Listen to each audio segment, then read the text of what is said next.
Daniel had just moved into Westbridge Heights, a sleek, modern high-rise in the middle of the city. His new apartment sat on the 29th floor, with a balcony that offered a view so wide it felt like the world was spread out beneath his feet. His first day there, he spent almost all his time outside the height, the open air, the cold wind cutting across his face. It felt like freedom.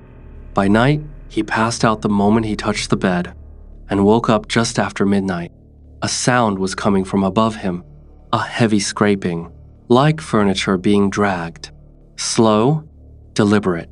He assumed someone upstairs was moving things around late at night. Annoying, but possible. The next night, the same sound began, exactly at 12 a.m. Daniel tried pillows, earplugs, white noise, loud music. Nothing drowned it out. If anything, the noise seemed to rise to meet him. By the third night, he was done. The next morning, he marched upstairs to confront whoever lived above him. But before he knocked, he noticed the door was secured with a thick padlock. Confused, he went to the lobby and asked the front desk guard for the residence number. The guard frowned. "Sir, no one lives there. That unit's been empty since last winter." Daniel stared at him. Someone was definitely up there. He contacted the building manager. That night, around 20 residents gathered in his apartment to witness the disturbance themselves more out of curiosity than belief. At the stroke of midnight, the entire room fell silent. The sound started again, louder than ever, a deep, dragging rumble from directly above them. The manager unlocked the empty apartment upstairs, and the group hurried inside. But the sound wasn't coming from the floor. It was coming from the roof deck above. Everyone rushed to the terrace staircase. When they pushed open the door, the rooftop was deserted, just a few old maintenance carts, busted pipes, and coils of wire. The scraping noise slowly shifted. The rhythm changed. Metallic chimes began ringing, like small bells tied around someone's ankles. A woman pointed to the neighboring tower. There, balanced on the railing, was a boy, walking effortlessly along the narrow ledge. Tiny bells wrapped around his ankles, glinting in the faint rooftop light. The manager shouted, "Hey, you there, stop!" The boy turned, his face pallid, expression unreadable, and then he stepped off the edge. Screams erupted. Residents sprinted downstairs to the street level. No one was there. Nobody. No impact. Nothing. But everyone had seen him fall. They ran to the security office to check the CCTV. Hours of footage. Not a single frame of the boy, except for one detail. 2 minutes before the group had rushed to the rooftop, the terrace door had slowly opened by itself, and then closed. Still no boy. Daniel insisted they check recordings from previous nights. When they pulled up the clips, the room went cold. The person climbing the stairs toward the terrace each night was Daniel. The man who complained was the one going up there. Every time he approached the camera, a blurred hand covered the lens. But on the way down, his face was crystal clear. Then, the worst moment came. A pale, distorted face appeared just inside the terrace doorway on one of the recordings. It leaned forward, looked straight into the camera, smiled, then stepped back and shut the door. 17 people watched, horrified.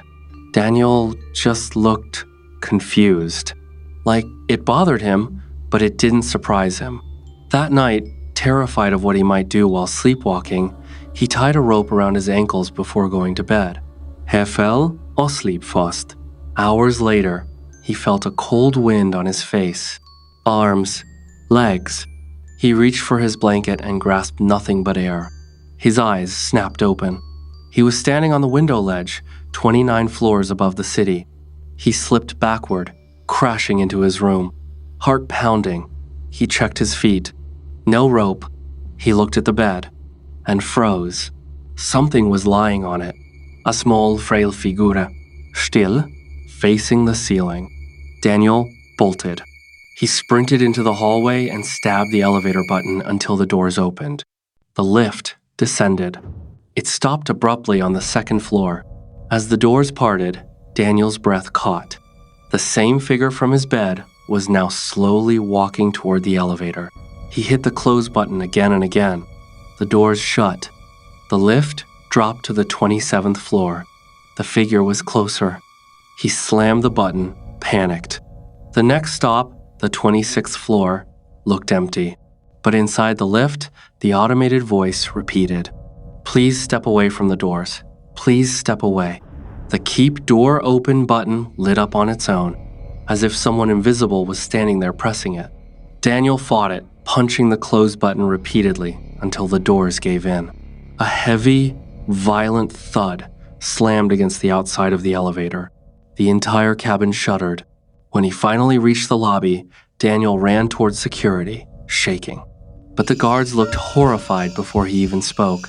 "Sir, your face?" Daniel glanced at his reflection in the glass panel. Lipstick smeared across his mouth. A red dot drawn onto his forehead.